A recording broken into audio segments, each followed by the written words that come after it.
everyone, and thank you for being here today.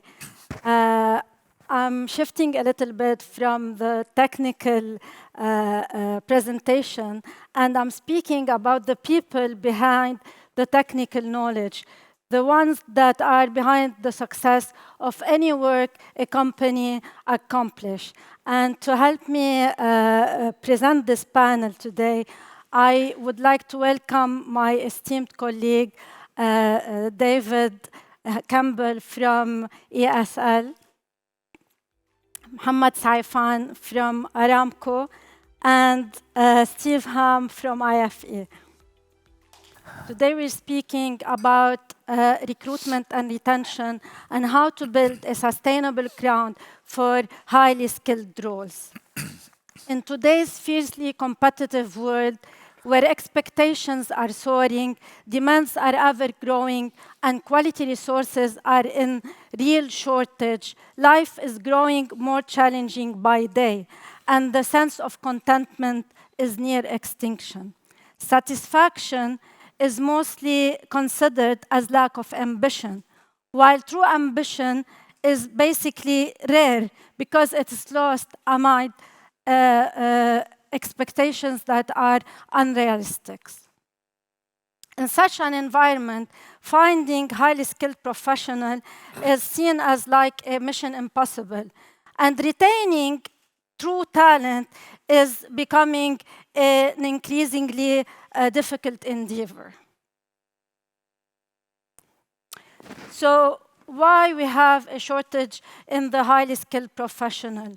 There is lots of reasons, but most of them are because they are already employed and happy where they are working right now, or because they have high expectation and demands where the employer cannot afford, or they simply live abroad in a country that is far from where we are recruiting right now, or a lot of them are near retirement. They already give a lot to society, to their country, to the world, and they need to take a break and to live their life. So let's look on what employees really need. These needs are different from a person to another. Some focus on technical needs and others focus on materialistic needs.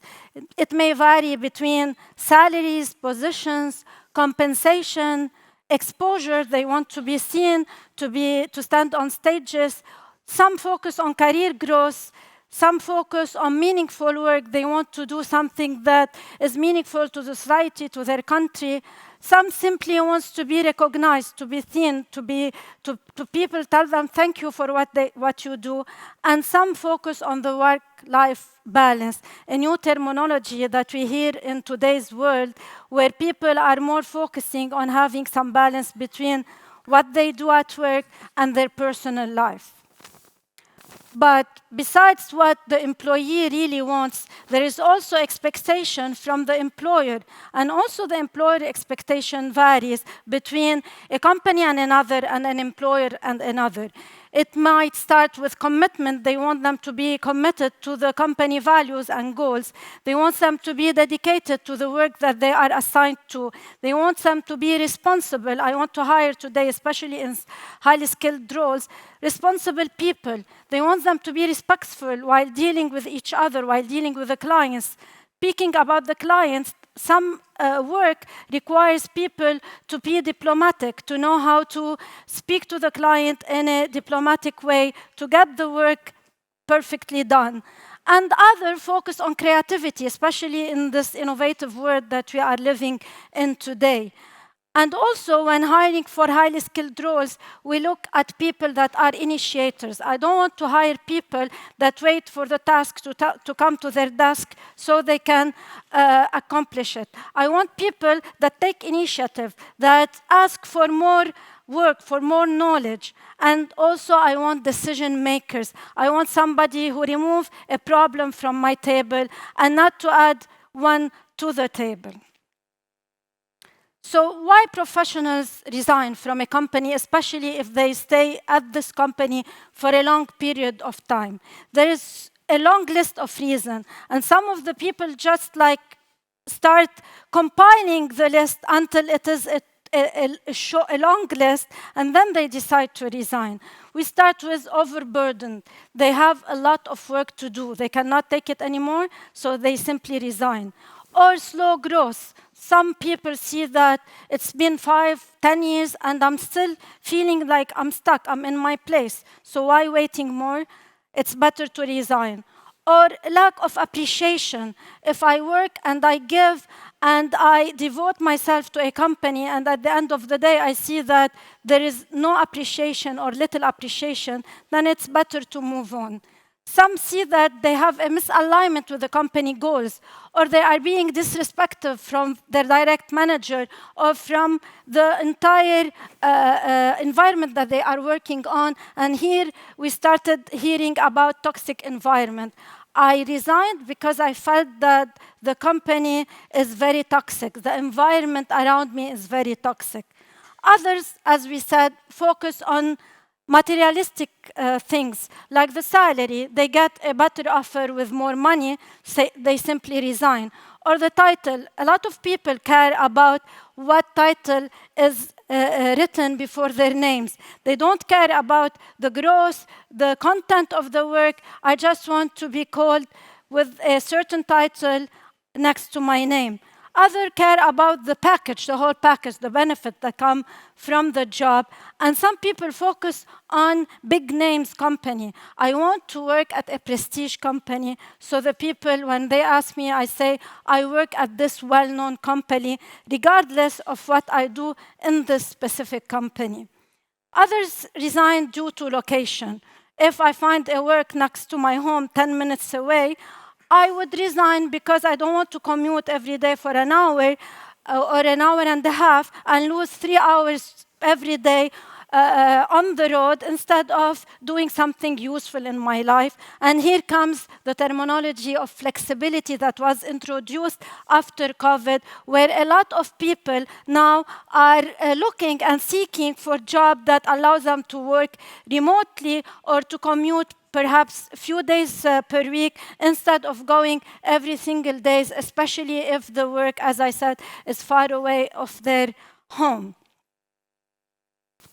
So what is retention?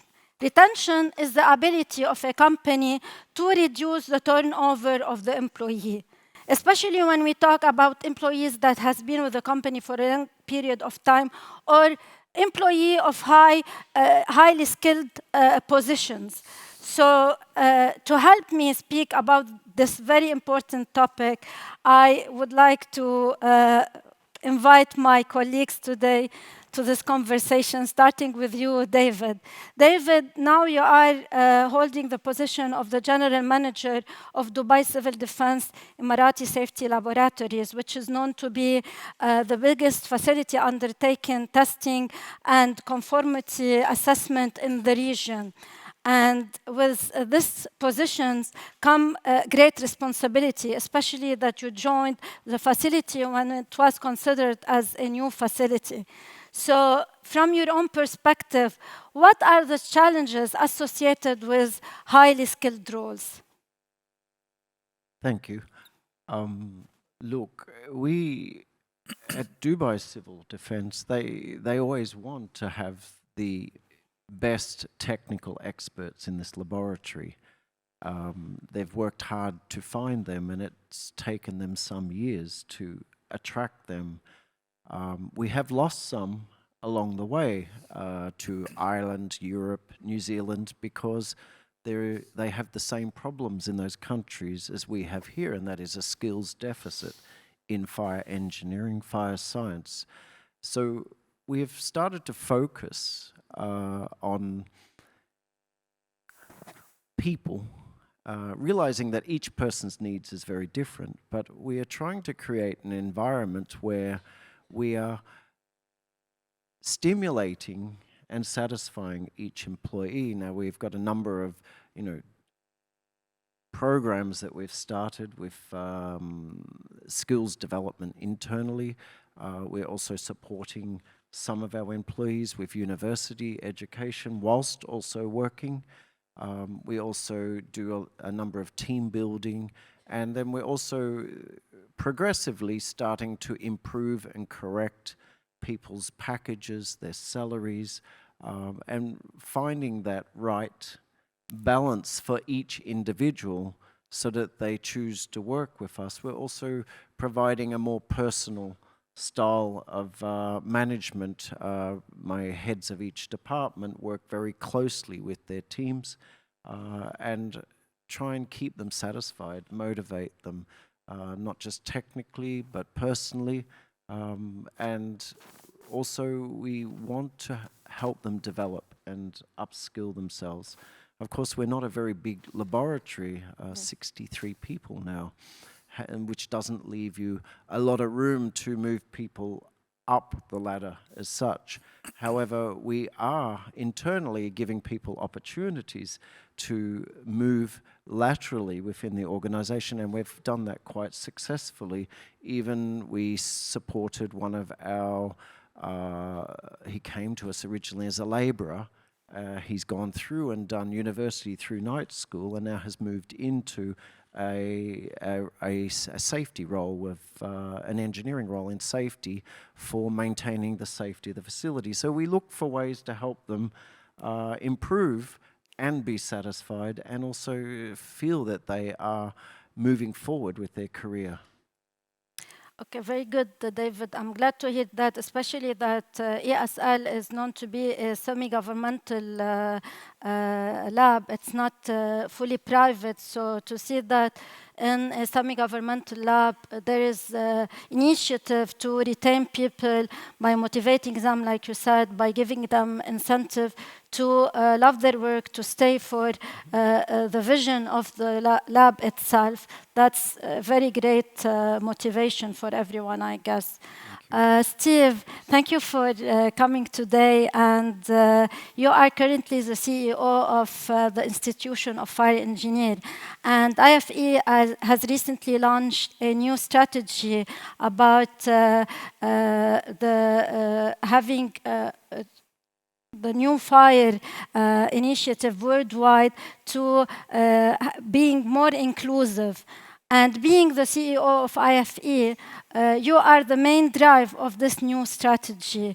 Tell us how important it is to hire key people in such position to drive any strategy forward. Yeah, thank you. And I suppose some of what I will say now will build upon the previous answer there about how organisations work. So, as a professional body, the Institution of Fire Engineers, we are an employer, but primarily our purpose in the world really is to equip professionals in the fire profession with the necessary credentials that obviously then work into their employability and placements within organisations. So there are some first principles I think that I'd want to just cover in the answer to this question about how important is it to appoint the right people and how that links to strategy. So organisations are various sizes, aren't they? I mean, we've organisations with 50 or 100 people or organisations with thousands of people. But the organisational strategy to move from A to B, as it were, it needs to be clearly defined, obviously, and I think that's part of general business management, as we would all expect. But within that process, I think there are some real first principles that sometimes can be overlooked, and they're probably worth just highlighting here. So the first one is, I think, of these principles is around really understanding how we, from a human resource management perspective, how an organisation defines the roles of its individuals.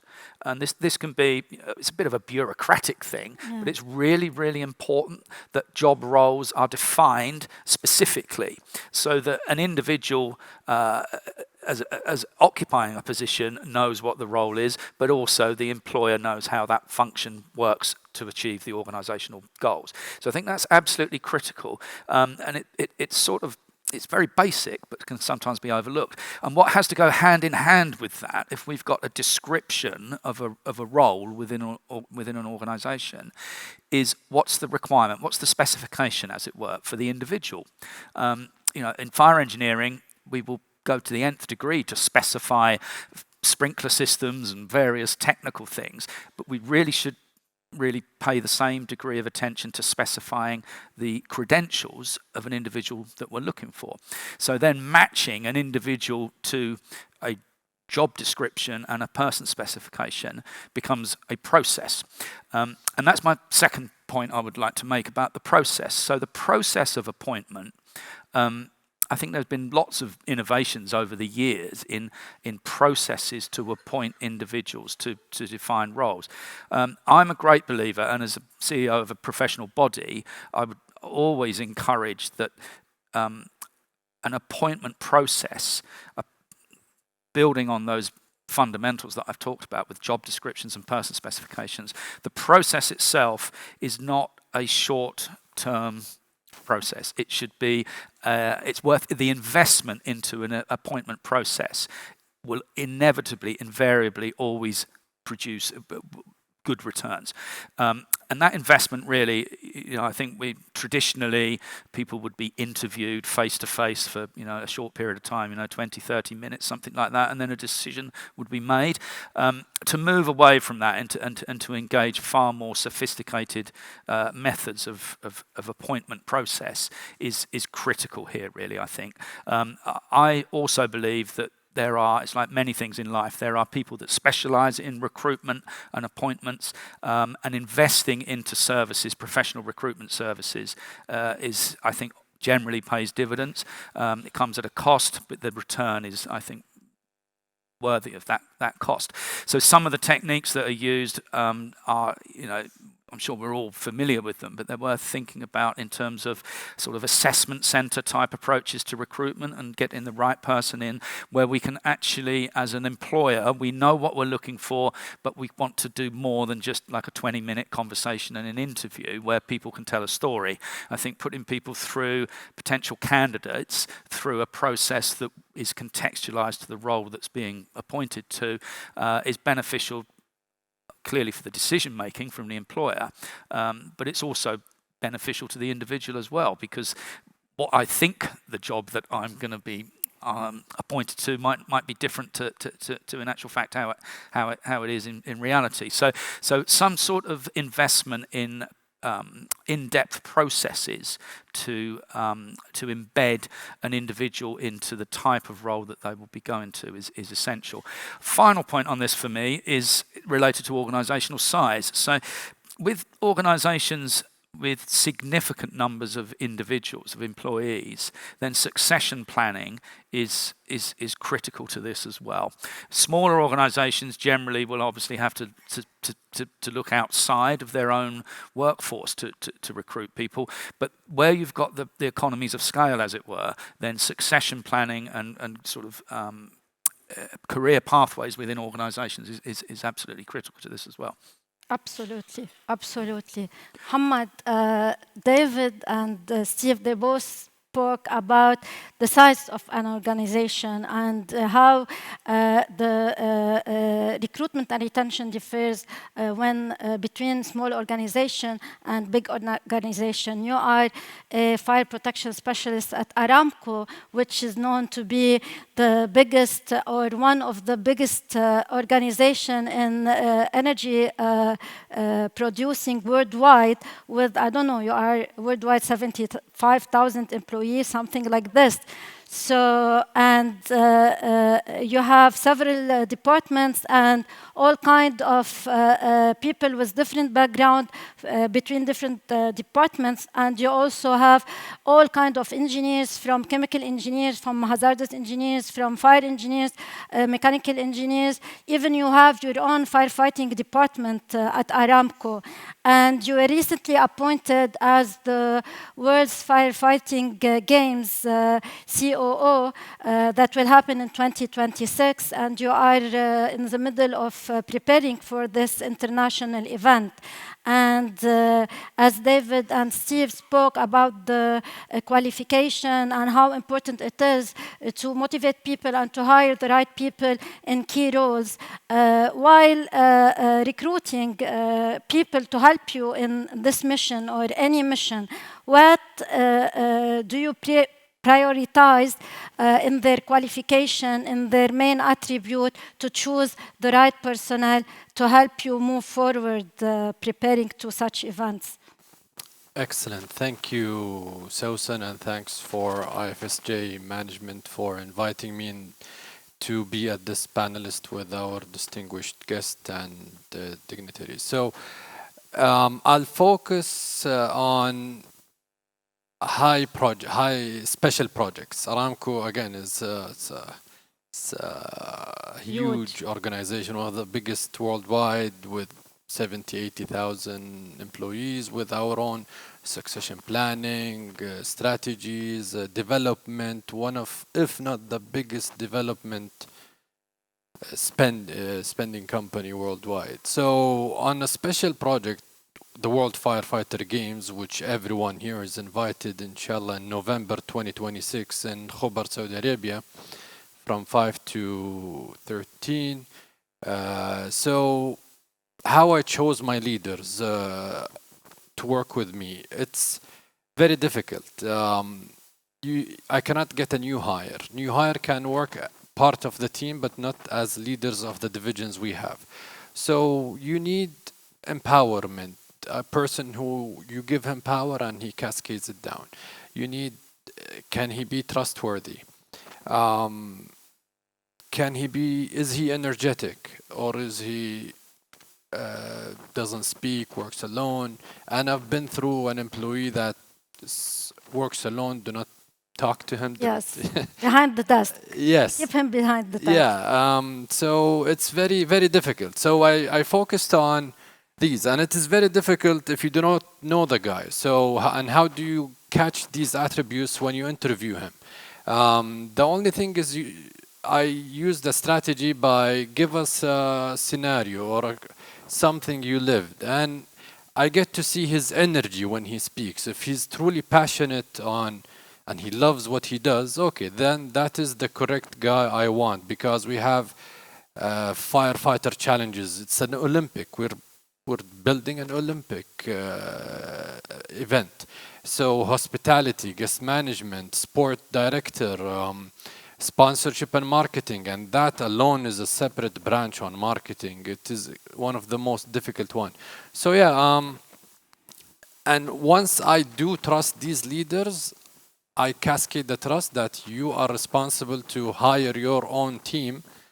And that also went to event management companies we're hiring. We spent 1.5 years searching for an event management company. So it was very difficult and stringent process. So yeah, that's what's going on with this special project, and the importance of setting a correct foundation with clear, yes, everyone is busy, but I need to focus on succession plan, development, what are you doing in your career after we finish the project, what will happen to the team, because everyone is afraid, the points you mentioned, everyone has a checklist. Yes. What will I do after this event? Will I be expired? I mean, I've been out, personally for me, I finished a 1-year internship 2 years ago from the US. I came back on this project.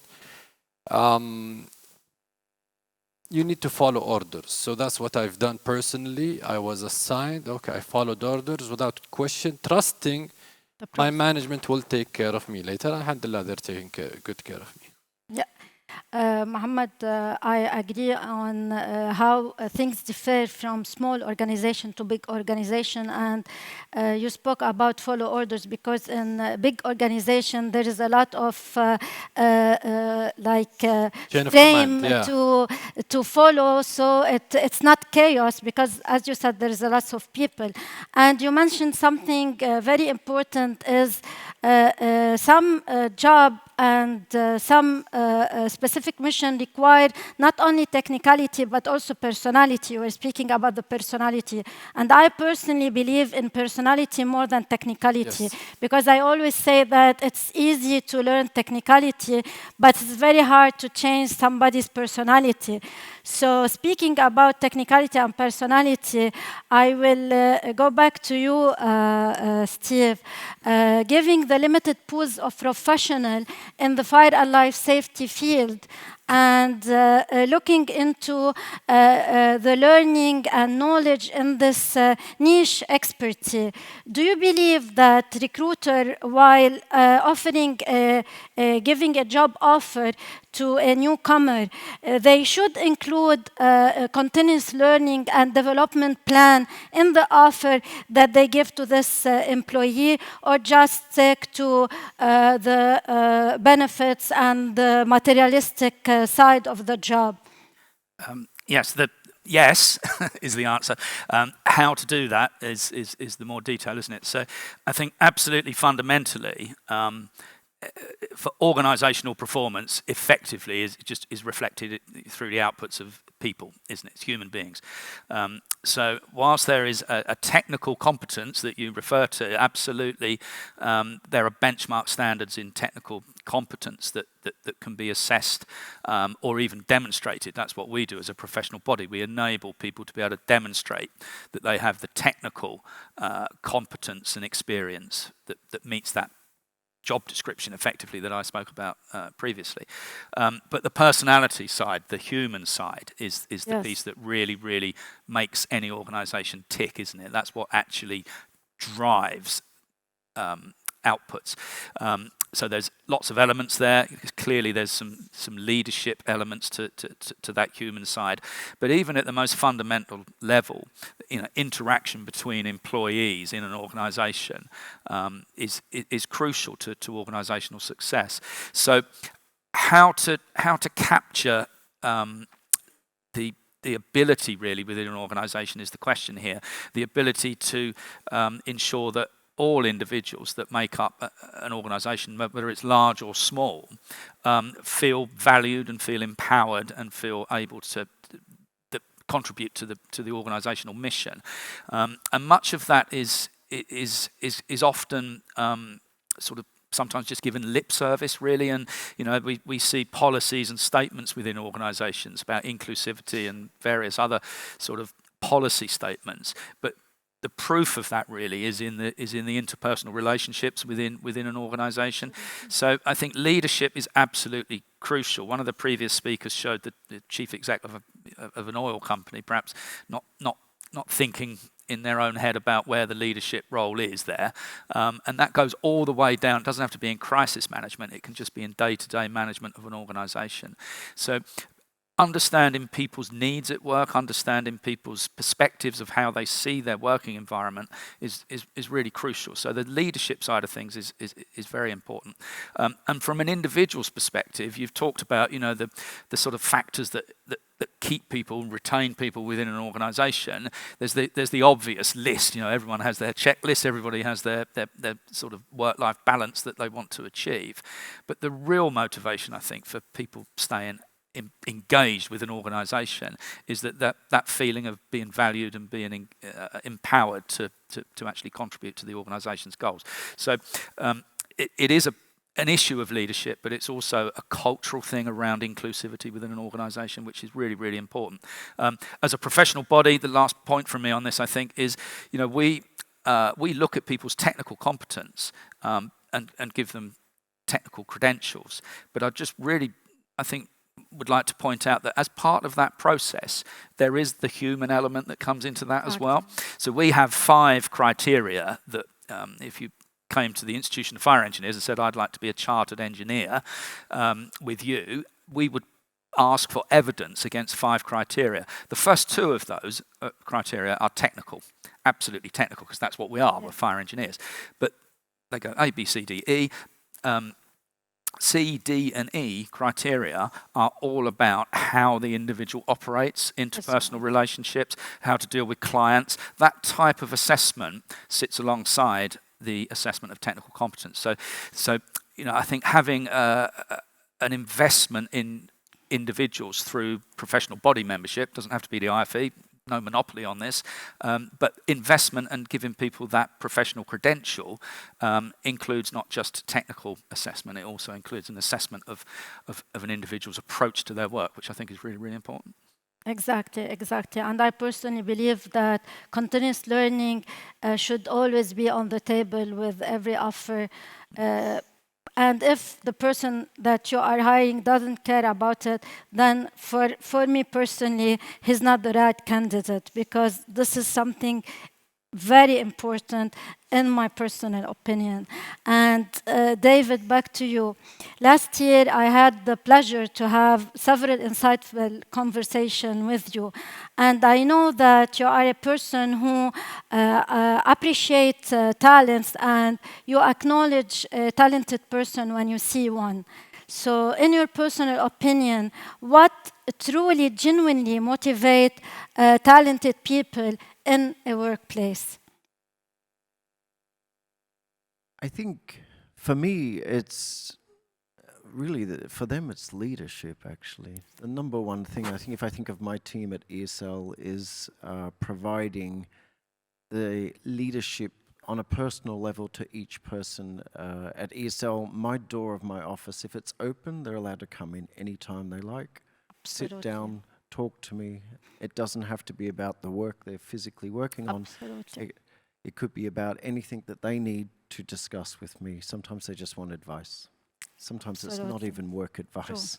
Yesterday I had one young man come to me because he's proposing to get married and he wanted advice. So sit there, listen to him and guide him. It's also stimulating them work-wise. I've got a number of people here today who are engineers and are in technical roles. However, they are working on side projects. One of them's managing all the magazine articles that ESL employees writes. Another one's managing all of the social media, 45 social media posts, on top of doing an engineering technical decision role. We have a number of others that have been working with our customer experience consultant, and they've actually been certified in the UK with the City and Guilds as CX professionals. So we are sort of giving them some things that are beyond their normal engineering or science skills base. This is how we help them. How else do we do it? We also work with the universities in the UAE here. We have American University in Sharjah, the UAE University, and soon Harriet Watt University, where we are bringing interns into the workplace, and they get then to mentor and teach the interns. We also bring in graduates from the universities, and the universities also do their coursework at ESL now. So the students come and set up their practical coursework in the laboratory, which is one, exposing them to fire engineering and fire science during the university course. However, it's also our engineers are getting to work with them and feel that they're giving something to these students that are coming up into the industry. Very nice, David. And now I know why we connect well. I also believe in open doors policy, and I've always been like very supportive to my team or to anybody who seek advice, even if it is outside of the frame of work and technicality, even if it's related to their personal life. I would always put work aside and just listen and try to accommodate them with whatever answers they need, or just comfort they need, so they feel that they belong. The sense of belonging is very important to give it to your people in order for them to retain them, in order for them to stay loyal to you, not only to the company itself. And talking about dealing with your people, I've seen you, Mohammed, dealing with your staff in several occasions. The last one was during the IFSJ conference. I saw your team and I saw how you deal together. And I know for a fact that you also recognize hardworking members of your team, and you try to put them up front, and you try to give them the exposure needed. You defend them in front of higher management in order to give them a better incentive at work.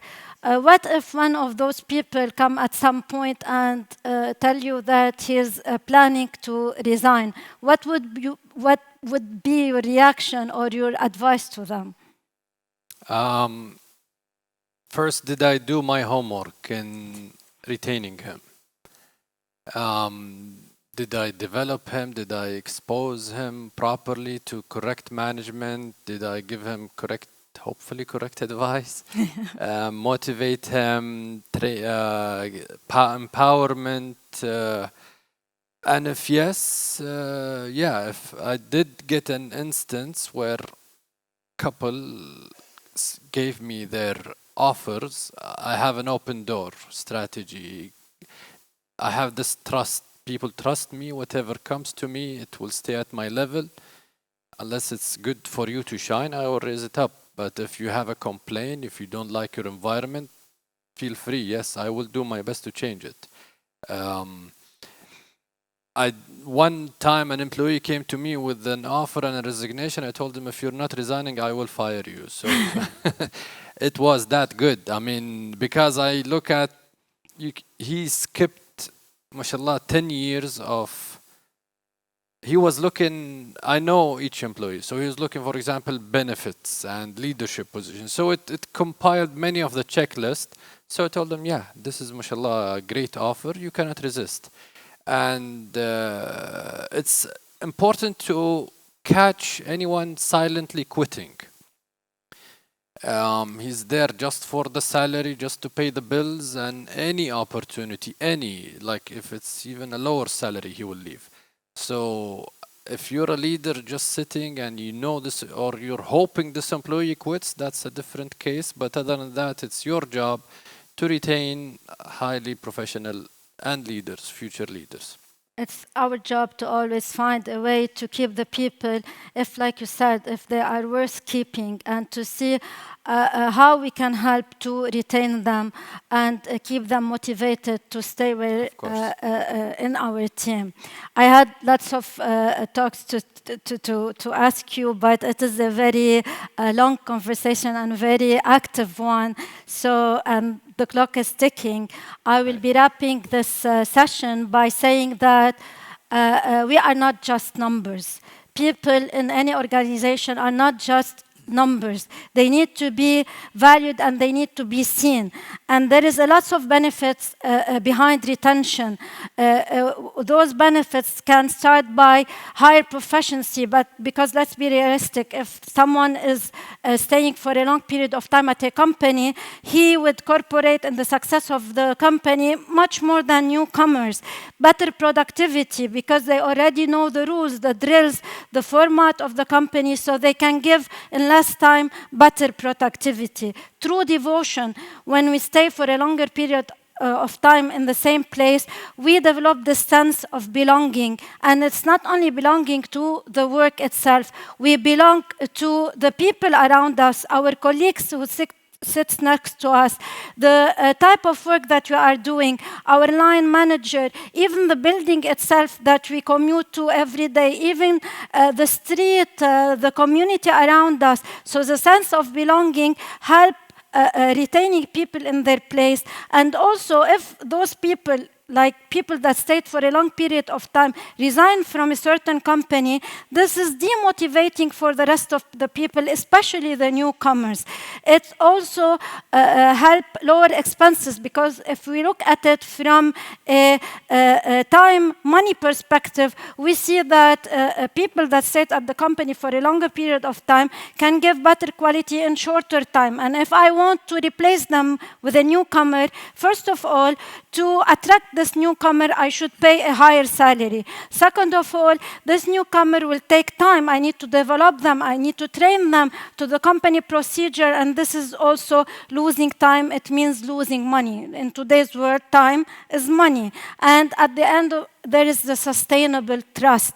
Clients like to see familiar faces. And if a certain client has several jobs with the same company, if a person that he likes, that he usually works with, that he built a trust between this person and the client itself, because he's dedicated to his work, he knows how to talk to him. If this person resigns, then the client may question the stability of the entire company. So this is also important, why we need to keep our key people in their places.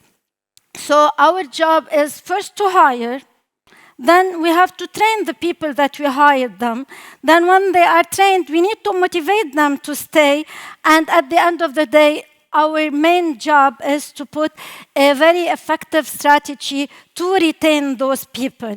And this strategy should not only be based on materialistic things.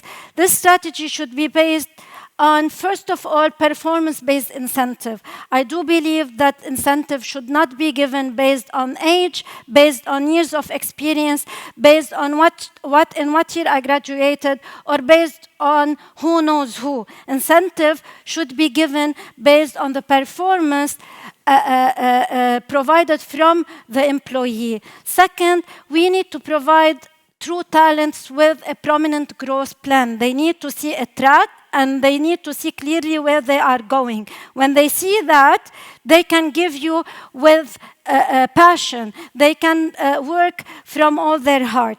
Third, we need to provide them with a purpose-driven work. Lots of people like to give to the society where they live.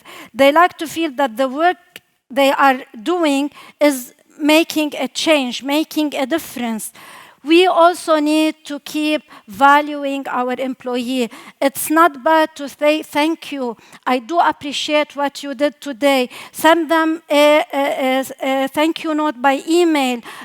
Even like buying small stuff, even if chocolates, anything that makes them feel that they are seen. What they are doing every day is not bypassing everyone.